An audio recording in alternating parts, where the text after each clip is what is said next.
ध्यान दें, इस कहानी में दिखाए गए सभी पात्र, घटनाएं और कंपनियां पूरी तरह काल्पनिक हैं। किसी भी वास्तविक व्यक्ति, संगठन या घटना से इसका कोई संबंध नहीं है। किसी भी समानता की स्थिति केवल संयोग है। ये कहानी केवल मनोरंजन और शिक्षण उद्देश्य के लिए बनाई गई है।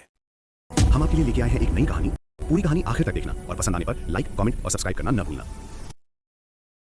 कबीर मलिक देश का सबसे रहस्यमयी और सबसे महंगा पेंटर माना जाने लगा था। वजह सिर्फ एक थी, उसकी पहली पेंटिंग 50 लाख में बिकी थी। ये खबर पहले अखबारों में छपी, फिर न्यूज़ चैनलों पर चली और फिर सोशल मीडिया पर आग की तरह फैल गई। लोग उसकी पेंटिंग्स के बारे में ज़्यादा कुछ नहीं जानते थे, लेकिन उसकी कीमत हर किसी को पता थी। धीरे धीरे ये मान लिया गया कि कबीर की हर पेंटिंग करोड़ों की होती है। कबीर ने कभी इस खबर को नकारा नहीं। उसने बस एक नियम बनाया, उसकी कोई भी पेंटिंग खुले में नहीं दिखाई जाएगी, न गैलरी में, न सोशल मीडिया पर, न किसी प्रदर्शनी में।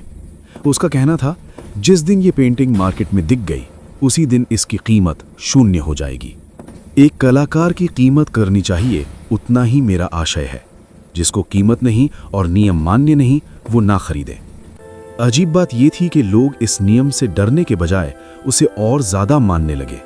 उन्होंने पेंटिंग्स को ड्राइंग रूम की दीवारों पर नहीं, सीधे बैंक लॉकर में रखना शुरू कर दिया, क्योंकि अब ये सिर्फ कला नहीं रही थी, ये स्टेटस बन चुकी थी। कुछ महीनों बाद एक बीमा कंपनी सामने आई, एस्ट्रा वॉल्ट इंश्योरेंस। कंपनी के एजेंट खुद उन लोगों के पास जाने लगे जिनके पास कबीर की पेंटिंग थी।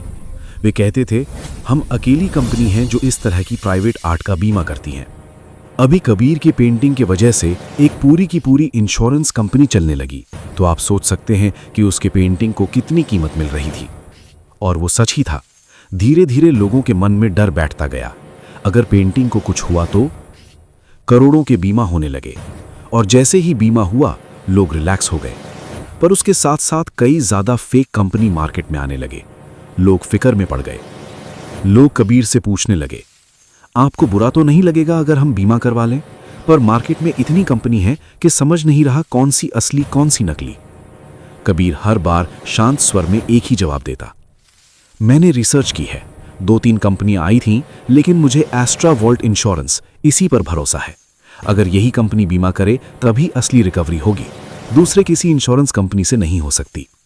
पर ऐसा इंश्योरेंस करना मुझे सही नहीं लगता है। बाकी आपकी मर्जी, क्योंकि मेरा बस एक ही नियम है, मेरी पेंटिंग खरीदो, पर किसको पता नहीं चलना चाहिए कि वो पेंटिंग कौन सी है। बाकी आपको डर है तो आप इंश्योरेंस कर सकते हो। उसका सीधा साधा स्वभाव लोगों को और भरोसेमंद लगता था। सबको लगता था कितना भोला कलाकार है। फिर एक रात सब कुछ बदल गया। देश के अलग अलग शहरों में एक ही समय पर कबीर की सारी पेंटिंग्स चोरी हो गई। हर बैंक लॉकर खाली था, लेकिन हर लॉकर में एक ही लाइन लिखी थी, चोरी तो कर लिया मैंने। हड़कंप मच गया, मीडिया पागल हो गई। सब लोग कबीर के स्टूडियो की तरफ दौड़े, लेकिन वहां कोई नहीं था। दुकान खाली थी। बीच में सिर्फ एक बड़ा सा कैनवस रखा था और उस पर लिखा था, 5 मिनट में सच्चाई। 5 मिनट बाद एक वीडियो चल पड़ा। सारे चैनल लाइव थे। कबीर ने स्क्रीन पर कैमरे की तरफ देखा और पहली बार उसकी आवाज में कड़वाहट आई। उसने कहा, आप सबको लगता था मैं अच्छा पेंटर हूं, मुझे भी यही लगता था। वो थोड़ा रुका, पर जब वही पेंटिंग जिस पर मैं महीनों काम करता था मार्केट में जाती थी, तो लोग 100 रुपए भी देने को तैयार नहीं होते थे। उसने हंसने की कोशिश की, लेकिन आवाज भारी थी। मेरे लोन बढ़ते जा रहे थे, किराया बाकी था। कई बार ऐसा हुआ कि रंग खरीदने के बाद खाने के पैसे नहीं बचते थे। तब मुझे पहली बार समझ आया, समस्या मेरी कला में नहीं है, समस्या इस बात में है कि लोग कीमत कैसे तय करते हैं। उसने स्क्रीन पर एक न्यूज़ क्लिप चलवाई। वही पहली खबर, कबीर मलिक की पहली पेंटिंग 50 लाख रुपए में बिकी। कबीर बोला, ये खबर मैंने खुद चलवाई थी। मैंने नहीं कहा कि झूठ बोलो, मैंने बस कहा इतना जोर से बोलो कि कोई सवाल न पूछे। और फिर मैंने नियम बनाया कि मेरी पेंटिंग दिखनी नहीं चाहिए, क्योंकि जिस चीज़ को लोग देख नहीं सकते उसकी कीमत वो खुद तय कर लेते हैं। तभी किसी रिपोर्टर की आवाज़ आई, लेकिन पेंटिंग चोरी कैसे हुई? कबीर मुस्कुराया, चोरी हुई ही नहीं। सब चौंक गए। स्क्रीन पर एक स्लो मोशन वीडियो चला, एक पेंटिंग जो धीरे धीरे गायब हो रही थी।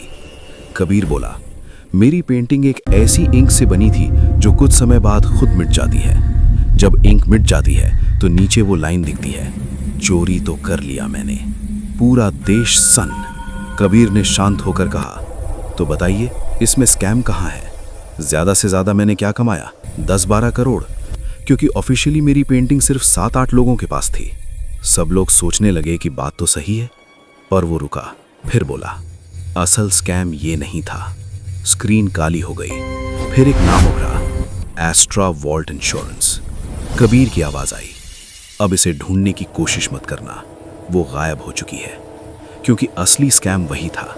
उसने समझाया, आपने जिस पेंटिंग की असली कीमत 0 थी, उस पर करोड़ों का इंश्योरेंस लिया। मैंने पेंटिंग नहीं बेची, मैंने डर बेचा। अगला सीन, एक सुनसान जगह, एक बहुत बड़ी पेंटिंग टंगी थी। उसके चारों तरफ दर्जनों छोटी पेंटिंग्स। बड़ी पेंटिंग में चेहरे थे, वही लोग जिनकी पेंटिंग चोरी हुई थी। नीचे एक फाइल रखी थी। कबीर बोला, ये वो लोग हैं जिन्होंने आम जनता से गलत तरीकों से पैसा कमाया। मैंने वही पैसा उन्हीं के तरीकों से निकाला। अगर आपको ये गलत लग रहा है तो आप खुद को भी गलत कह रहे हैं। सब लोगों को उसके ऊपर गर्व होने लगा, सबको अब वो हीरो लगने लगा। फिर उसने आखिरी बात कही, आप क्या कि मैं ये पैसा जनता में बांट दूंगा?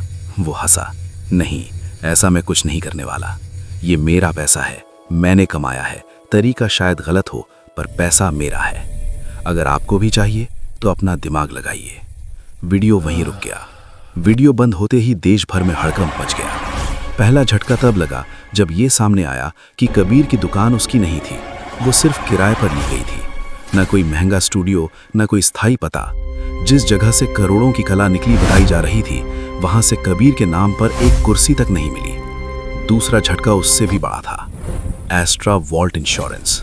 सरकारी रिकॉर्ड खंगाले गए, कंपनी का कोई रजिस्ट्रेशन नहीं मिला, कोई पुराना क्लेम, कोई बोर्ड मेंबर, कोई हिस्ट्री, कुछ भी नहीं, जैसे वो कंपनी कभी थी ही नहीं। और यहीं से असली सच्चाई सामने आने लगी। जांच में पता चला कि कबीर ने सीधे सीधे सिर्फ 7-8 लोगों को ही अपनी पेंटिंग दी थी। बस उतने ही लोग थे जिनसे वो सीधे जुड़ा था। अगर बात यहीं खत्म होती तो ये स्कैम शायद 10-12 करोड़ से ज्यादा का नहीं होता। लेकिन कहानी यहाँ खत्म नहीं हुई, क्योंकि जिन 7-8 लोगों के पास कबीर की पेंटिंग थी, वही लोग सबसे ताकतवर थे। जैसे ही ये खबर फैली कि बड़े उद्योगपति के पास ही कबीर की पेंटिंग है, मार्केट में एक अजीब भूख पैदा हो गई। दलाल सक्रिय हो गए, बिचौलिए मैदान में उतर आए, और फिर कबीर की डुप्लीकेट पेंटिंग्स घूमने लगी। क्यों? क्योंकि पेंटिंग की क्वालिटी कभी मायने में थी ही नहीं, मायने रखती थी सिर्फ क्वांटिटी। जितनी ज्यादा पेंटिंग्स मार्केट में होंगी, उतने ज्यादा लोग इंश्योरेंस लेंगे, और जितना ज्यादा इंश्योरेंस, उतना ज्यादा पैसा। हर नई पेंटिंग, असली या नकली, सीधे एस्ट्रा वॉल्ट इंश्योरेंस के पास जाती थी। और अजीब बात यह थी कि हर बड़ी पेंटिंग, हर भारी इंश्योरेंस हमेशा बड़े नामों के पास ही मिली। किसी छोटे आदमी के पास कबीर की पेंटिंग नहीं थी, क्योंकि ये स्कैम उन्हीं के लिए था जो पहले से सिस्टम का इस्तेमाल अपने फायदे के लिए करते आए थे। जब पूरा हिसाब जोड़ा गया तो आंकड़ा रुक ही नहीं रहा था। जो स्कैम पहले बस 10-12 करोड़ का लग रहा था, वो 100 करोड़, 500 करोड़ और आखिर में 1000 करोड़ से ऊपर तक चला गया। और तब लोगों को समझ आया, कबीर ने तो बस दरवाजा खोला था, भीड़ खुद अंदर आई थी। वो सिर्फ 7-8 लोगों से पैसा लेना चाहता था, लेकिन कुछ लोगों की लालच, उनकी पहुंच और उनके नेटवर्क ने उस स्कैम को कई गुना बड़ा बना दिया। कबीर ने सिस्टम को हैक नहीं किया था, उसने बस सिस्टम को आईना दिखाया था, और आईने में हर किसी को अपना चेहरा पसंद नहीं आया। पूरा देश शांत हो गया। सब अपने आप को ही सवाल करने लगे, क्या हम भी किसी छोटी मोटी स्कैम का भाग तो नहीं है ना? पूरे देश में स्कैम ऑपरेशन चला, उसमें 100 से ज्यादा स्कैम बाहर आए, जो लगभग 50,000 करोड़ से लेकर 1 लाख करोड़ तक था। लोग बोलने लगे, पेंटिंग स्कैम ने एक काम तो अच्छा किया, सारे स्कैम बाहर लाए। वो पेंटर जहां भी होगा उसको धन्यवाद तो बनता है। कबीर एक कैनवस के सामने बैठा है, एक सुनसान जगह, चारों तरफ सन्नाटा, सूरज धीरे धीरे उग रहा है। वो इस बार कोई चाल नहीं बना रहा, बस एक साधारण सनराइज पेंट कर रहा है। उसका साथी पास आकर कहता है, अब आगे क्या? वो बिना ब्रश रोके जवाब देता है, सारी इंडिया की आर्ट गैलरीज की लिस्ट निकालो, रुद्राश्रम, आनंद आश्रम, सब। वो हल्की मुस्कान के साथ कहता है, चलो अब थोड़ा पुण्य कमा लेते हैं। सूरज पूरा निकल आता है। इस कहानी में सबसे खतरनाक चीज पेंटिंग नहीं थी, न ही इंश्योरेंस कंपनी। सबसे खतरनाक चीज थी वो भरोसा, जो बिना देखे बिना समझे दे दिया गया। याद रखिए, हर वो चीज कीमती नहीं होती जिसकी कीमत ज्यादा बताई जाए, और हर वो मौका ईमानदार नहीं होता जो सिर्फ आपके लिए कहा जाए। लालच हमेशा शोर नहीं मचाता, कभी कभी वो बड़े आराम से सेफ है, इंश्योर्ड है, सब कर रहे हैं जैसे शब्दों में आता है। अगली बार जब कोई आपसे कहे कि सवाल मत पूछिए, बस भरोसा कीजिए, तो समझ जाइए वहीं से खेल शुरू होता है। अपनी आंखें खुली रखिए, अपनी समझ गिरवी मत रखिए, और कभी भी जल्दी अमीर बनने के लालच में धीरे धीरे लुटने का सौदा मत कीजिए। हमारे चैनल को सब्सक्राइब कीजिए फॉर मोर वीडियो।